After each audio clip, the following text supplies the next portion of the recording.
Hello and welcome to Connect and Collaborate. I'm Alex Hopkins, your on-air producer, and I am super pumped to get today's show started. Last year we did a few segments on real estate, and so it is an exciting topic to me.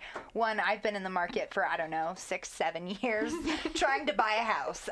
So it's crazy. Denver's a little tough. It's a tough market. So I have some experts here with me to talk about it. Sitting right next to me is Kelly Reed. How are you, Kelly? I'm well, thank you. Fantastic. So thank you so much for joining us. Thanks for having us. Yes. And then I also have Susie Best and Ashley Mendenhall. How are you ladies doing? Wonderful. Great. Awesome. And so you are Best Properties, and you have an awesome URL at the moment. Your handles, your social media handles, I Love Denver Group.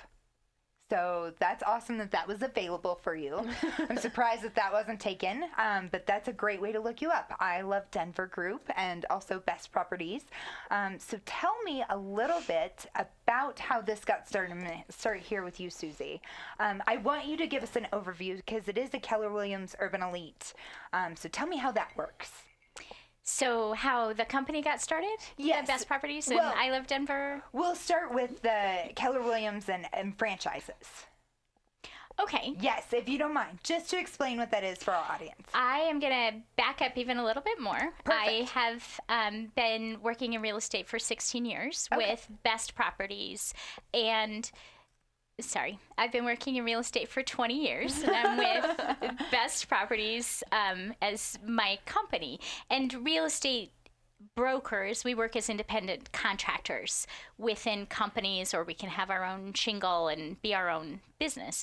So I have chosen to work for and with larger companies. Okay. So I am aligned with Keller Williams Urban Elite, which is in the Highlands, 38th and Lowell, and I'm part of the franchise ownership there. But then within that, as independent contractors, we have Best Properties, and that is Kelly and Ashley and Emma and me. So the four of us make up our own business and team within the office. Awesome. Well, I appreciate the explanation there because I know that sometimes it can get really convoluted in how franchises work. So I appreciate that explanation. Right. And then we just love the URL, ilovedenver.com. Yeah. I moved out to Denver when I was 17 to go to University of Denver, and my grandmother came to visit a year later, and I was showing her Denver, and she's like, wow, you should work for the Chamber of Commerce. And I was like, I love this city. And so, 37 years later, I have the URL, ilovedenver.com, and I still love the city, and that's what we do, is help people find a lifestyle here. Awesome. And I too love Denver. I moved here 9 years ago myself, and I have never looked back. So I also love Denver very much, ladies. Yay. So are you ready to buy that house? Yeah.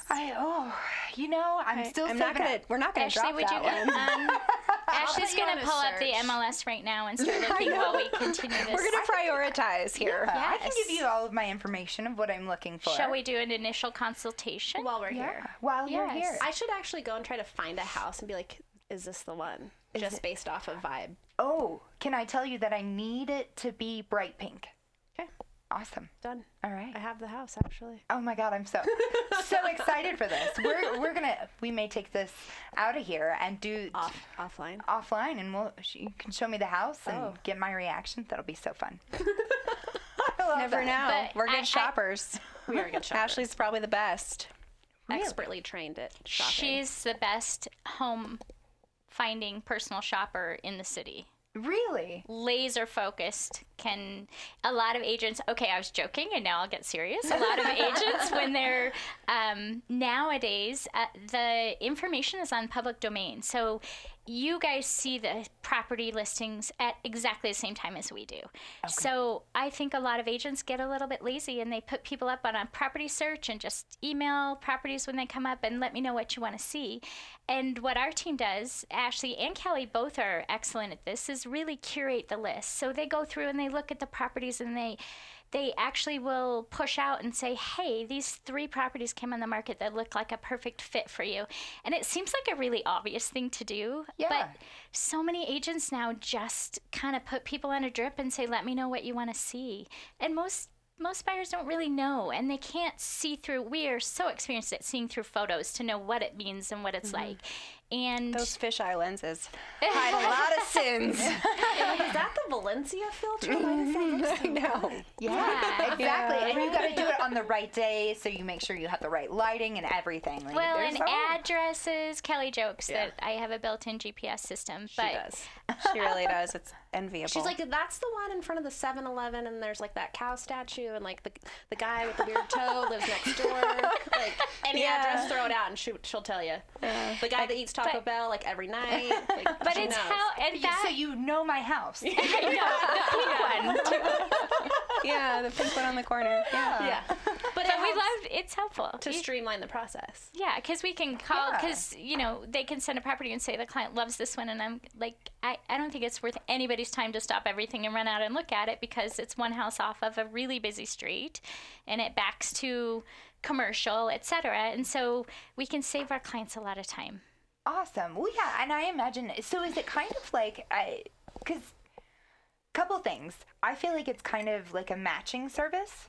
Like a matchmaker. Absolutely is. Absolutely. We have to get the vibe. Yeah. And sometimes the funny thing is that we'll find a client say they know exactly what they want. They think they know exactly what it is, and we'll sit with them for an hour, because we do an initial consultation that takes about an hour. We get to know people. We hang out. We have a drink or a coffee, depending on what they want to do. Yeah. And at the end, we can kind of decide that maybe they don't actually know what they want. Right. And we can show them things that they didn't realize they wanted. Maybe they think they want the heart of the Highlands, but really they want Wheat Ridge. Gotcha. We're not sure, but we can get them where they want to go, usually because we're pretty good on picking up the vibe they're putting out. I like that. Just not Picking up what you're putting down. in a consultation, not on a date. Well, I mean, With you, don't you? Yeah. it's kind of the same thing. Yeah. Same thing. Yeah. Absolutely. Well, and so this matchmaking service, you're matching people up with homes. These are places that they're going to live in for years, right? Hopefully. So I'm sure some Well, people. if that's what they want. But Exactly. yes. Yeah. So Yeah. Tell me a little bit about what you take into consideration, right?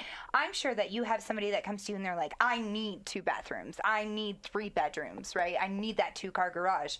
When in all reality, you're like, okay, we could probably give up and do a 1-car garage and 1.5 bath. Let's talk about that. Yeah. So here's the thing that I think is really an important distinction about how we run our business. I think a lot of real estate agents are there to do what somebody kind of at a beck and call. Yes. So tell me what you want and I'll search for it and let you know. Our initial consultation, we start with lifestyle, because we find that people can get seduced by interiors, by bedrooms, baths, square footage, nice fixtures, and then wake up and realize they wanted to be by a dog park or walking distance to a bar or something like that. So we always start with lifestyle first, and then we back into what's important to you about the property, bedrooms, baths, square footage, and we narrow down geographic location based, again, on lifestyle. And then we talk about agent expectations, if we're going to guide you through the process, what's important to you. But to Kelly's point, we take a very guided approach to working with our clients. Instead of passively saying, tell me what you want, we listen. We, as I said, curate the properties that we give to people based on what we've heard. We educate people on new neighborhoods and markets that they might not be aware of, and really ask the tough questions that get them to go, oh, maybe that isn't what I wanted. That sounds slick and cool, but you're right. I can't actually sustain that lifestyle based on my other needs. Awesome. That's super cool, and it's not something that I've heard. As I said last year, I had a whole week-long focus on real estate. A little bit of that was commercial real estate, which is a whole different ballgame compared to residential. Less crying, I think. Yeah, absolutely. Way less Far less crying. There's no crying in real estate. Well, I'm going to disagree. I see 2 of you cry. I know. These 2 over here, the waterworks. It's good crying. It's the laughing kind. It is but, the laughing you know. kind. Until we leave. Yeah. I do also want to ask here, I lost my train of thought, guys. Sorry. Okay. What was I thinking? Anal bleaching. You're welcome. How did you know? How did you know? Anal, I'm just going to write down anal bleaching. I'm going to talk finances, because I know that is not your place, so I want to know what I need to know before I come to you. Okay. So want to talk here a little bit about finances. And I know that in the real estate market, there's also, like, you have to go to your mortgage lender. You got to get approved for some things. what do I need to know as a consumer before I come to you? Well, first off, we always recommend working with a relatively local mortgage broker or lender, because the Colorado contract is different than states that close in escrow. So our dates and deadlines are firm and immovable. And how we protect your earnest money is by, which is a deposit essentially when you go under contract, is by helping you find a lender who will not miss a date and deadline. So because the Colorado lenders understand our dates and deadlines are firm and immovable unless we extend them, they're very protective of those dates and deadlines. And sometimes national lenders have a harder time with that. That being said, we do work with people who work with big bank lenders, and we just are really very earnest about making sure that we're on top of them so that they know that our dates and deadlines are super important. So we would refer you to a lender that we know and trust, and we're not allowed to get kickbacks from. Right. Because that's against the law. But lenders that we trust that have gotten our clients to closing consistently and we haven't had hiccups with and stress, because our job is to minimize the anxiety in the transaction because it's super stressful. It's emotional, it's stressful, it's a big lifestyle change. And if we can get you to someone who partners with us regularly and is a real professional and understands what we're looking for and the kind of customer service we provide, then you'll have a better experience. So we would refer you to one of our preferred professionals. Awesome. And I would add to that we typically, when we are contacted by a buyer, and much of our business comes from referral and past clients coming back, but whoever contacts us, we try and put them in touch with a lender before we sit down and do that initial consultation, because when we know the finances, what they're looking for, as we're talking about their wants and needs, we find that we're brainstorming and go, oh my gosh, I just saw a listing that came on the market that fits what you're looking for, but we can't put that package together until we know what your price point is. Right. So, and we also don't if people don't get their finances in order, then they start shopping and thinking that something is a certain price point and it isn't. They're either depressed because it's lower and they can actually afford more, or vice versa. They fall in love with things that are too expensive and then they realize they can't afford it. So either way, it can be really disappointing. So we always just want to get you in touch with your financing early on. Which is fair, and I too have been through that, seeing that, beautiful 5,000 square foot home. Oddly enough, I can't afford that on my single income, right? Depends on where you want to go. Depends. If you're going to Kentucky, Detroit, or I know whole blocks in Detroit we can afford. Exactly, I could buy Detroit, but so that being said, I want to talk to you a little bit about buyer and seller behaviors that you see. So let's start with sellers, because it is definitely a seller's market at the moment, correct? It is. Yeah, I don't know if I would be as strong as saying definitely a seller's market right now. I think that it depends on the price point. It depends on the neighborhood now. Depends on your agent. Depends on your agent. Depends on how it's positioned. How does it depend on your agent? Well, the second part, which is depends on how it's positioned. So, I mean, it is a very, very unusual day for us to take a listing and put a sign in the yard and the house is as is, that we walked in and saw it.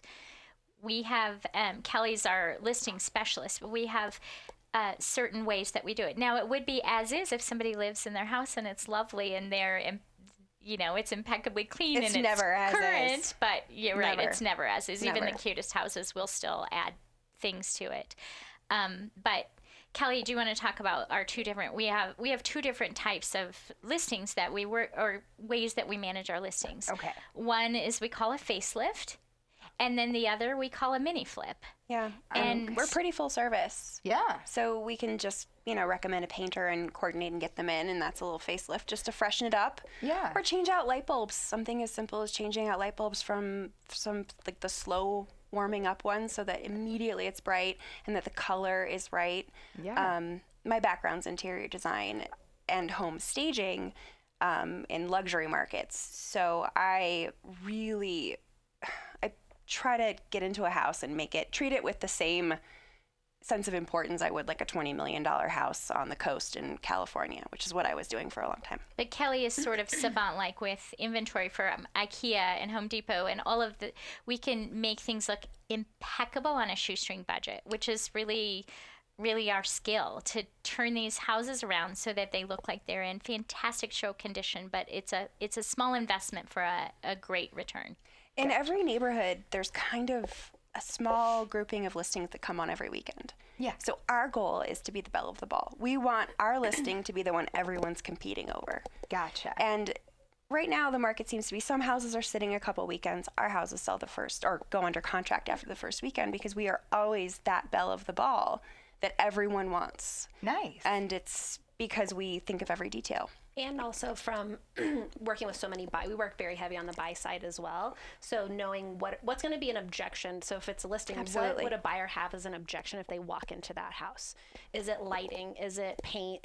Some people can walk in and they can see it and visualize it and say, oh, I just need to paint this and move that. And some people walk in and they're like, oh, you can't do anything here. It is what it is. So we try to remove every objection so that when people walk in, they just fall in love with this house. Yeah. Awesome. Yeah.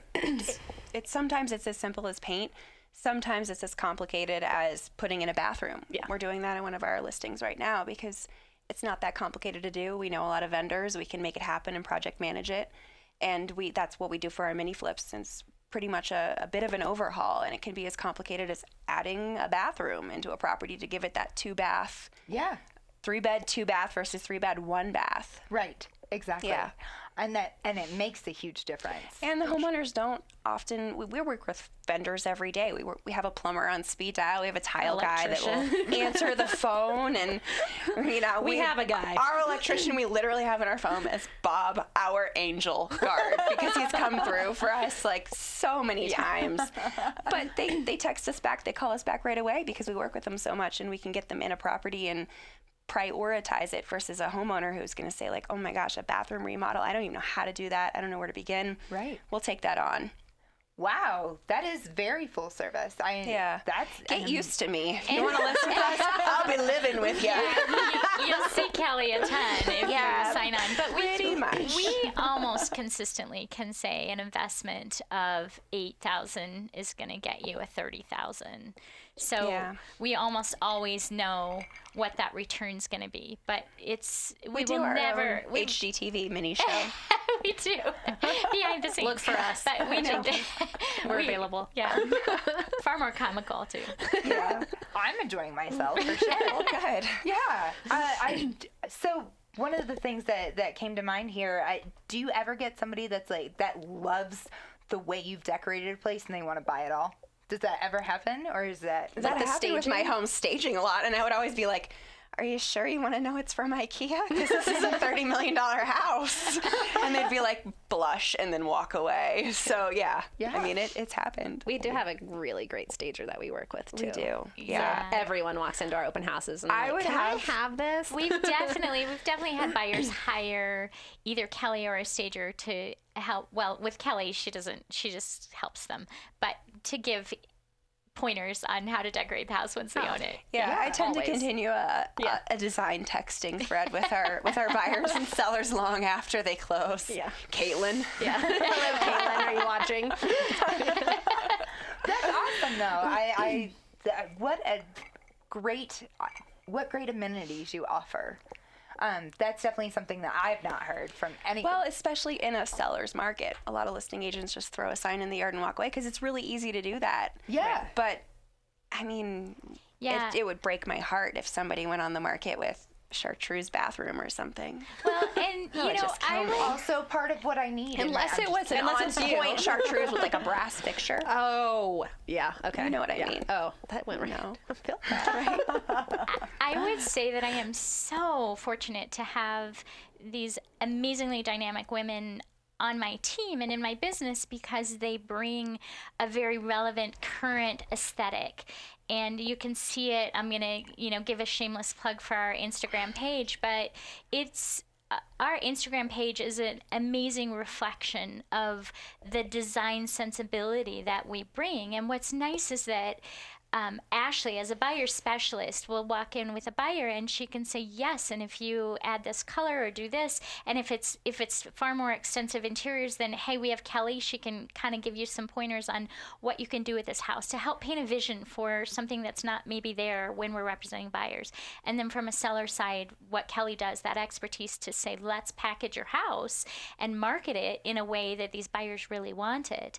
And then being able to have that design sensibility as a seamless fabric throughout the rest of our business, through our social media and just our general presence, it's just fun. It's been really fun for me, you know, just having this whole design element, because I'm a crazy contracts person.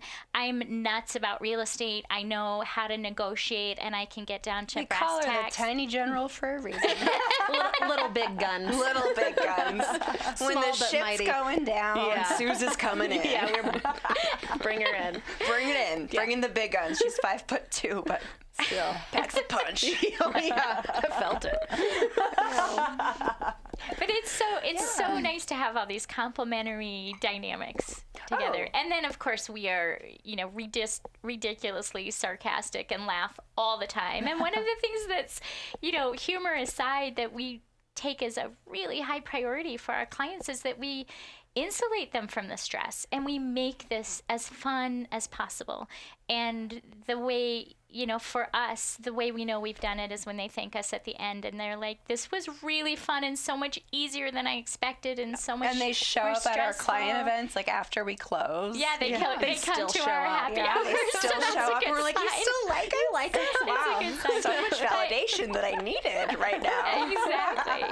But people come to us terrified, and they talk about, you know, what the media has said about buying in this market and selling in this market and what their friends' experience has been. And we most of the time are able to debunk that, and it's really fun. And we just do it we become friends with our clients, and it's a really great experience to be able to help people through what is historically a really stressful process in a way that they are overjoyed. Well, part of that is a really, really strong in multiple offer scenarios. So we don't have the same stress because we win. That's not really an issue. No. We're really competitive. I don't know if you've picked up on that. And a little intense. We have a lot of fun. Oh, stop pointing. We have a lot of fun, but we're super intense. When push comes to shove, we know exactly what we need to do to get something under contract. And actually, our goal usually is to get someone to the point where they get to decide where they want the house. So we and I'm not going to say how we do it. No, don't give away the secret sauce. Secret sauce. Not Secret giving sauce. away the secret sauce. Put it back in your purse. Putting the Suze. recipe away. Yeah, this one will give it away. She's like, you take like 2 cups of water. I do. I love coaching She and loves training to other educate. agents, and so Yeah, I'm but always like saying stuff, and they're like, stop. You gotta get Well, I definitely don't want you to give away the secret sauce, but Our goal is would. to get people to a place where they get to say, no, that's too much for me. I want to walk away. So they don't lose a house. Or they yes, made a they want decision. it. Or, exactly, yeah, I want it. Yeah, we take them all the way to the point where we have enough information to tell them that if you want this house, this is what you have to do. And then they can decide. And that way, the beauty of that is that they don't wake up the next morning regretting and wishing they'd done X, Y, and Z, because we ask them, make a conscious choice. Do you want to go here or do not? Yeah. And then it's very empowering. And then they're like, yes, we never got that house on Elliott Street because we chose to not go that high and someone went higher and we get it. Instead of, damn, we missed out. Right. Yeah. So we try our darndest to make sure that that regret doesn't happen. And then for our sellers, we do the same thing. We present all the offers, but we make sure that we have really filtered them. We understand the agent, the financing, every nuance of that offer, so that it's not necessarily always the highest offer that's going to win, but we really make sure that the seller is accepting the offer that's got the highest likelihood to get to closing. Awesome. I am digging this. Unfortunately, we have to take a quick break. But when we come back, we're going to continue this conversation. I have so many questions that I just thought of. One of those being communication with your buyers and sellers. I really want to get in on that. It seems like you guys have a great communication skill set, which is awesome and bodes well for your business. But having that with your clients is a different story. So we'll touch on that when we come back. Stay with us here on Connect and Collaborate. Be sure to like and subscribe our YouTube page while you're here. Check out ilovedenver.com. We'll be right back. Welcome back to Connect and Collaborate. Once again, I'm Alex Hopkins, your on-air producer, and I am loving this show. We are with Best Properties. I have here Kelly Reed, and thank you for sticking with me into the second Thank you for bearing with us. Yes, my pleasure. You are My a pleasure. saint for doing that. Yeah. I also have Susie Best and Ashley Wrecking Ball Mendenhall here in the studio with me. So thank you very much, ladies. Fantastic conversation. We left the last segment because I want to talk a little bit about communication. You know, you guys really have great communication, which is imperative for any type of business that you're in. Your teammates need to all be on the same level. But I want to talk about communication with your clients. And I've gotten to know that you guys are pretty honest with each other. So I want to talk specifically about honesty with your clients, and as far as like what they need to know, because I told you I have a background as a flight attendant, and there are certain things that you don't want to tell your passengers, right? Like the plane's going We're down. gonna die. That I would tell. That's Okay. the thing. Yeah, Okay, we didn't know where important. that Okay. plane went. Exactly. We're gonna That die is okay. Yes. Yeah. Yeah. But maybe telling people that, you know, we gotta land right now because we're a little short on fuel. They don't need to know that. Oh, right. They never need to know that, Never. right? Right. Exactly. We're going to divert for weather. That's probably what I'm going with. So, that being said, in the real estate Wow, market. that really changes my perspective on flying. Yeah. And you just said how much you loved it. Yeah. You well, were just talking about that. yeah. Still love it. I'm going to Still- need some more insider secrets. I got you, girl. Okay. I got you. I need to know what you say when one thing means another. Yeah. Oh, I'm Give happy us to- the translation, because we have the real estate Oh, the translation. dictionary. Yeah, Yes. cozy means tiny. Tiny. Yeah. Oh. So what does we're gonna die mean? Yeah. Potential means piece of shit. Potential. I love that. Yeah. You guys Or see, She's actually if taking you're notes. actually- I'm If you're with legitimately Susie taking in a property, she walks in and actually says, "Wow, this is a piece of shit." There's So you will be honest. translation. Okay. Yes, It's a that translation. means what it That means. means this is a piece of shit. Yeah. Yes, I Yeah. will be honest. Yes, Cozy we is tiny. will. Yeah. Yeah. I mean, So, but if a guy ever says my thing is cozy, yeah. now you know what that means. Oh, Yeah, I've been not- bamboozled so many times. I have to tell you. Yeah. Yep. Yeah, it's not cozy. Check that Tinder profile. Yeah, cozy, Cozy work- shouldn't- cozy doesn't work. workspace. Shouldn't work in the male profile. Yeah. Okay. Not at all. But that being said, let's talk about the honesty that you do have with your clients, because I'm sure that there are some things like that you may not need to express to them at certain points, but then there are definitely other things that you want to make sure you're maintaining that open, honest relationship. As we've mentioned, this is an emotional process. Right. Yeah. Well, I think that we definitely are honest all the way through. And you're right. They're just different ways, as Kelly said earlier. There's different ways of delivering that honesty. Right. And in different personalities. So we know who we can be a straight shooter with. We've got a really great client friend, Andy, who's an investment client, and we don't have to sugarcoat anything. He's bought and sold numerous properties, and it's easy. We can just say, this is what it is.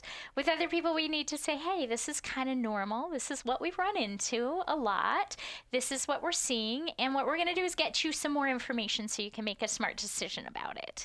So if we're in the process, we will do those will be kind of the ways we will language things and deliver them.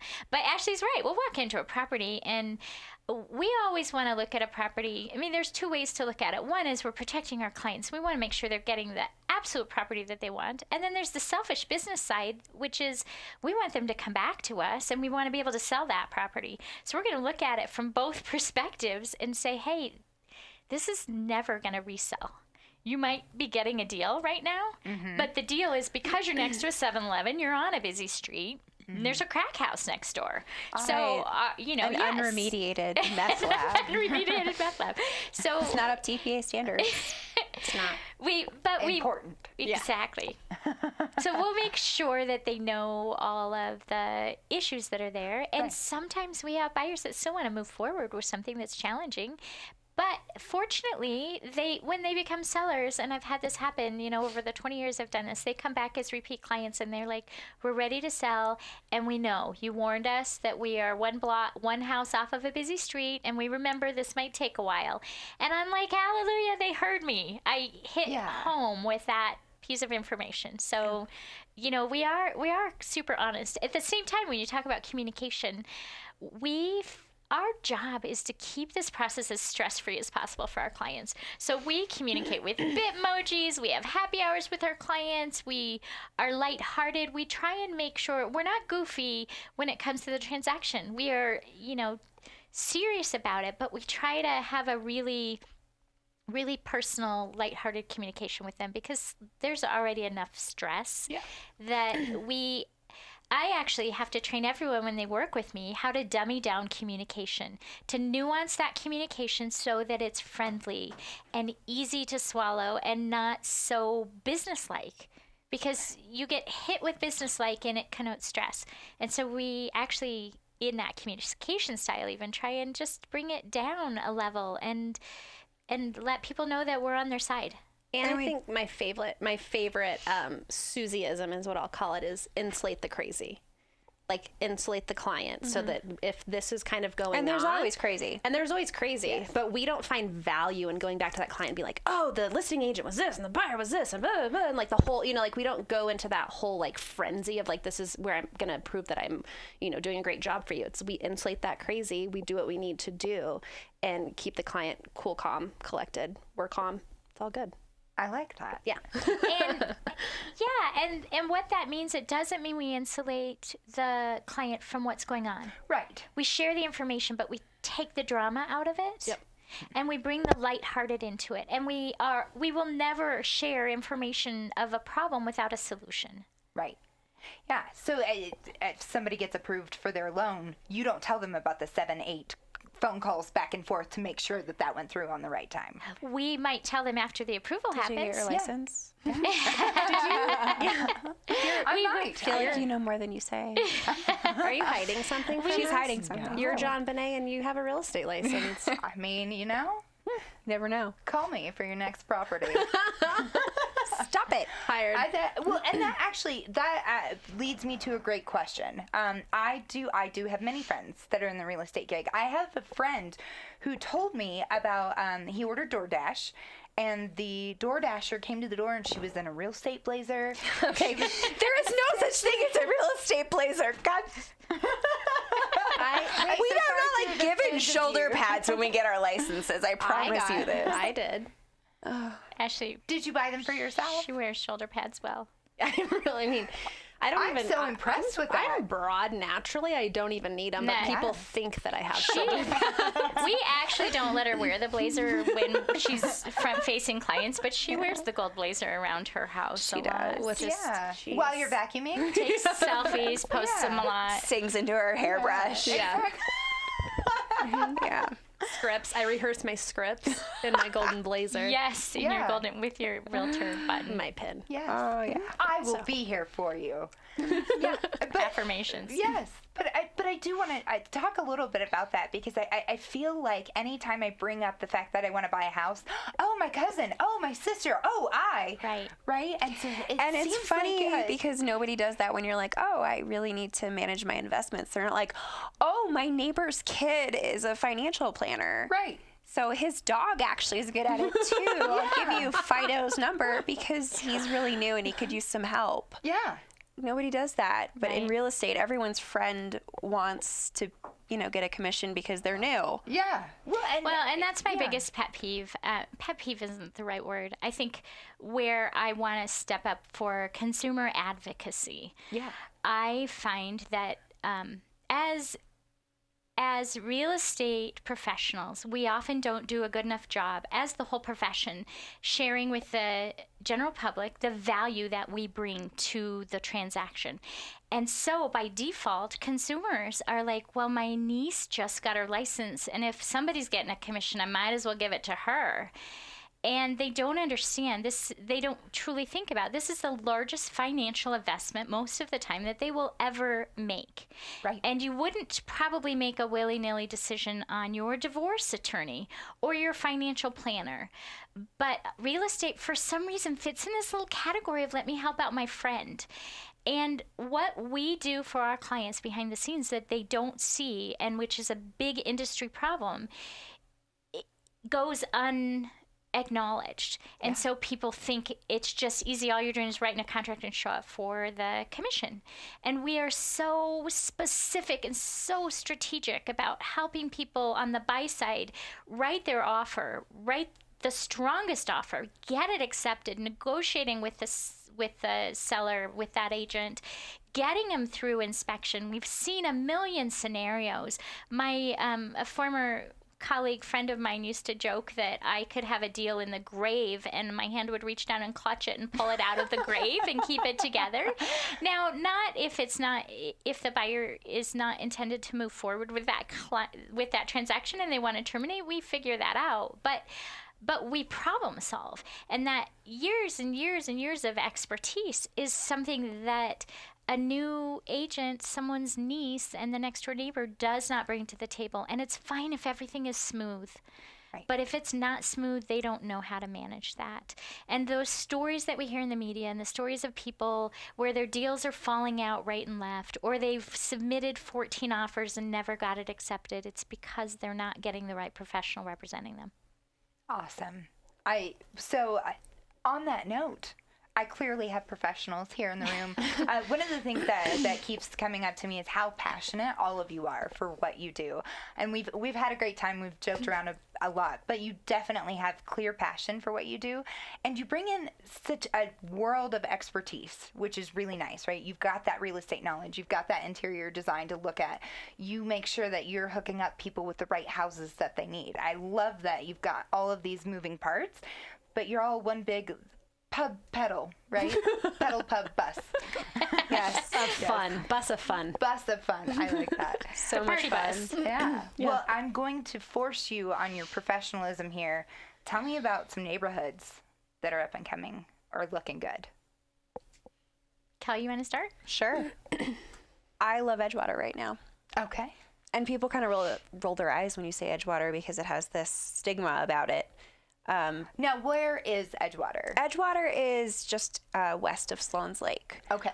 Like just west of Sheridan, kind of in that pocket just near the Highlands, really, really close to... North of 20 and south of 26. Yeah. Cool. Okay. Yeah. Tell me more about our little geography whiz. She knows there's a Taco Bell I over still there. have to, I'm going to find you that Taco Bell. yes, right in my backyard. Right Necessary. there. Mm-hmm. Yes. Yeah, I still have to Google Maps everywhere. Oh, I do too. It's very I'm sad. geographically challenged. I live off of my nav. Yeah. I'm proud of it She too. never, ever uses it. She has so much fun driving though. I hate driving. Oh. I lived in New York for a long time, and like for me, Yeah. driving is a chore. For her, driving is a passion. So I'm a control freak. She's a control freak. But when it comes to driving, I relinquish, and I'm like, you take the wheel. Nice. I don't like it. That's another job she would like to have as a driver. Like She a is limo driver? I did. I probably 6 or 7 years ago, I was like, I really need a job where all I do is drive people around all the time because I know the city so well and I love navigating. And the guy I was staying to looks at me and he goes, you know you're a real estate agent, right? That's kind of what you do for a living. I was like, oh, right. Okay, I'll stick here because I get paid a little better than an Uber driver. Barely. Just like Smidge. Just a smidge. I smidge. doubt that. But back to Edgewater. Back to Edgewater. It's a cool little neighborhood. It's a small pocket, and there's some fun stuff happening on 25th. Like, what's it called? Joyride, that awesome little brewery with everyone brings their dogs at night. It's hoppin'. US Thai is a cute joint. It kind of reminds me of like a New York Thai restaurant. It's busy and kind of it's not super friendly, but it's There's fun a doll and delicious. hospital over there too. The doll. Well, like I mean, Which who to doesn't have convenience Who doesn't need is- the convenience of a doll hospital? Absolutely. I need it. Apparently, it's tough to get in. It's tough to book an appointment. I would say 85% of our buyers are looking for proximity to doll hospitals. Well, those are haunted house sellers and buyers, though. You know, they Yeah. like to live near the doll hospital. I am anti-haunted house. Write that down. Okay. Anti- Well, she had draws the one. line somewhere. King Street was Okay. haunted, I'm sure. We did have a Not really haunted sure, but you Loved know. that house though. Yeah, so cool. Yeah, but it's a cool little pocket. It's close to the Highlands. It's really navigable from everywhere in the city, and it's kind of becoming its own little thing. So Yeah. I like Edgewater for an investment right now, and for like lifestyle. It's a cool pocket. Yeah. Nice. What other neighborhoods should we be exploring? Not too far from Edgewater, I love West Colfax, which is just south of Colfax on the west side. So it's between Federal and Sheridan. There's that whole new development with the Alamo Draft House right south Yeah. of Sloan's Lake. So between 17th and 15th, or 17th of Colfax, which is equivalent of 1500. There's that whole development there. And then south of Colfax is where there are just a lot of properties now. It's not undiscovered. There's a lot of new development that's been going on. A lot of people have already had it on the radar, but there are still some deals there, and there's proximity to light rail. It's really close to downtown, and it's close to A the lot's lake. going to happen there too. Yeah, and a lot of new Colfax restaurants. itself is getting redeveloped, so Yes. it's just going to continue to thrive and come Colfax up. won't be and quite the dirty so- word it's always been. Right. So Dirty I girl. think it's a nice pocket for finding some of the older homes, but also I think the new construction townhomes and half duplexes that have been developed there are still affordable. They're far more affordable than the low high purchase, but that neighborhood is going to come around soon. There was so one I toured that was like $425, 3-bed, 2-bath, brand new construction townhome, and low high that would be $800. Yeah. Yeah. Easily. So No, I mean there's that's some- crazy, the proximity to that, to have that price difference. there's just it's a great value right now. So that's another one I would keep on the radar. Thank you. I think my favorite neighborhood right now is probably Cole. I feel like it's kind of the similar thing where Rhino was on the map, and now it's kind of like, who can afford to get into Rhino? So just, next step over is Cole. Tons of cool stuff going on with the Mission Ballroom that's opening up, and the Denver Rock Drill Project. Where's Cole? Cole is just east of Rhino. What are my boundaries? Leading question from, Yeah. from the navigator. You tell me where Cole is. I know, no kidding. They're little Daisy. What are the boundaries? This Yeah, is a what are my test. We geographic will judge you. boundaries? I don't know the exact geographic South of boundaries, 70. but it's south of 70, south of 44th, and I would say north of MLK. It might be north of Bruce Randolph, Yeah. right? And between York and Downing. Nailed Okay. it. It's hip and She happening, nailed though. it. It is. Yeah. And you can still walk, ride your bike to all the stuff on Larimer, all the stuff in Rhino, Yeah. without the Rhino price tag. It's a Yes, cool little neighborhood. which is important Yeah. and of note. I'm gonna throw a word out there, and I want you to tell me what you think it means in your industry. Oh, man. Gentrification. Good, bad, baristas. baristas. Mustache? Word association. Ramen. Baristas. Mustache. Fixie. Mustache. Designers. Mustache. Yes. Man buns. Sorry, kid. Sorry, Alex. Okay, so gentrification. It's I'm getting some hipster vibes. You know, having lived you in New will. York a bunch, like, Yeah. for me, like, I think of gentrification, I think of Chelsea. Okay. And it's crazy priced out now. Used to be like meatpacking district, but I mean, Yeah. it's where the artists kind of go and fun things happen, and it's complicated, and I don't want to get into the politics of it. Yeah. But Well, fair. and I think that's the question. When you throw out gentrification, there's two answers. One is a definition of what gentrification is and what we're seeing and how that's happening. Yeah. The other is a more socio-political perspective of gentrification, Yeah. which is, there is a constant battle on what's happening as far as, moving the locals out and the property values going up and turning the neighborhoods over and all of that transition. And it is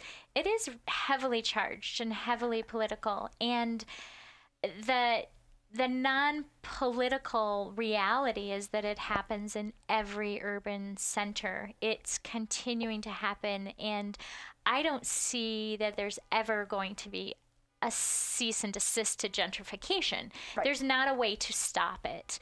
So the way to do it is with as much grace as possible and understanding the cultural nuances as these homes are transitioning and as the neighborhoods are transitioning.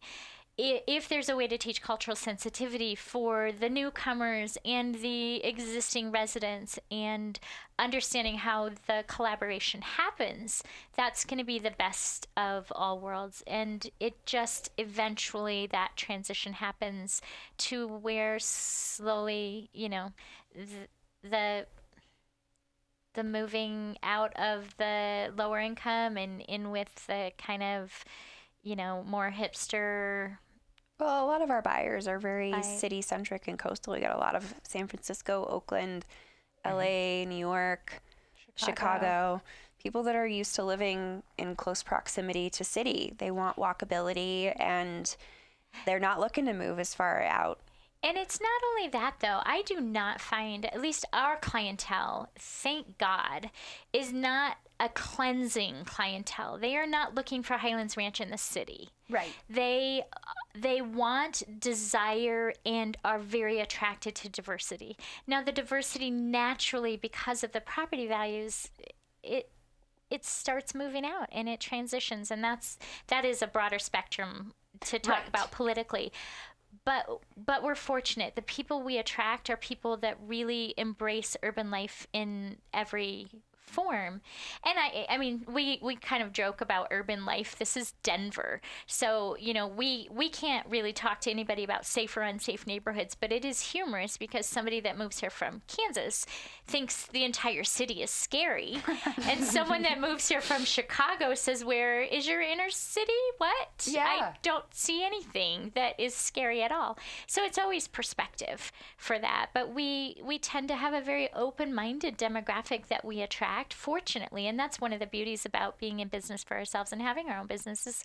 We kind of do get to pick and choose who we work with and who we attract based on our, once again, social media and the message that we put out. And when we meet people, it's pretty clear the personality vibe that we can interact with. But we have such awesome clients, and to go back to the gentrification, the vast majority of them really are completely comfortable with a neighbor that doesn't have a fully updated house and maybe has a few extra cars in the driveway or whatever is going on. It's nice that we have a similar sensibility with our clients. 1,000%. And you're about to add another awesome client to that list. Nice. Yeah. I feel like we should get That's the right. contract ready now so she can't back out. Ashley, slide it over Just there. give you my blood. Get that done. But don't we have to do that pedal? Oh, yeah, we have to do your Consultation. consultation on the pedal bike, and The then pedal you bike can sign. consultation. Yes. Yeah. Perfect. Yes. Get you all liquored up, Yeah. as my mother would have said. Yeah, we love people signing contracts. Oh. Totally hammered. Inebriated. It's usually the best. We find those are the most successful when we get them to closing. I would imagine. I'll just stay drunk throughout the whole process. It 30 works. days. 30 days. 30 days and nights. 30 That's all days you have of- to do. That's different than I can drink for isn't 30 that days 30 in a 30 a row. thing, right? It's like it's a 30 It's the reverse that. Yeah, Whatever whole the 30. reverse is of the whole drunk 30. drunk 30. Yeah. Drunk 30. Yeah. I'm willing to give that a try, ladies. Do like that. But last question here. We only have a couple minutes left in this segment. I got to ask about the future of Denver. It's been up, it's been down. I, for one, am one of those people that is very excited to see Denver turn into the next LA, into the next New York City, right? I want us to Well, be we're there on with the traffic almost already. Almost. And that is the one downside I will say to this. But I am excited to see Denver expand and grow, and we're on the cutting edge of a lot of things. Obviously, that's going to mean more markets. I know that we're trying to build up, right? What kind of trends are you seeing in the future? Kelly, could you run out and grab the crystal ball? It's in my trunk. And if you could bring that in, that would be great. I would be That's happy not where to. it's This at. will do. Well, if the fact that we get calls from people twice a week from other cities moving here for various reasons, usually lifestyle based, and actually because of a real job, we're optimistic. How's that about the Denver market? Yeah. And as far as just real estate in general, we're not in a bubble. There are real bodies, real jobs, real people moving here. The change and transition is tangible, tactile. It's truly happening. Yeah. And not in false lending practice bubble sort of way. Yeah. So there's that side of it, but then culturally, like you're saying, I mean, there's just so much change that's happening. The restaurant scene over the last 7 to 9 years has just been phenomenal, even the last 3 years. And I moved out here in 1982 to go to college. I have seen us transition so much, and it's been amazing. A lot of people really push back and say this isn't the Denver that I knew, and I want to move out. And that's, again, it's not even gentrification, it's just change. Right. Transition. I call it progress. I think it's beautiful and lovely, and I love the direction the city's going and the change and the growth and the influx of people. Absolutely. Thank you so much, ladies. Actually, before we go, one more time, ilovedenver.com, yes? And at I Love Denver Group on Instagram. Thank you. I appreciate that. So thank you so much. It's been a pleasure. Be sure to like and subscribe to our YouTube page while you're here. You can find this podcast and more at cobrt.com/radio-podcast. And be sure to check out ilovedenver.com and I Love Denver Group. Thank you.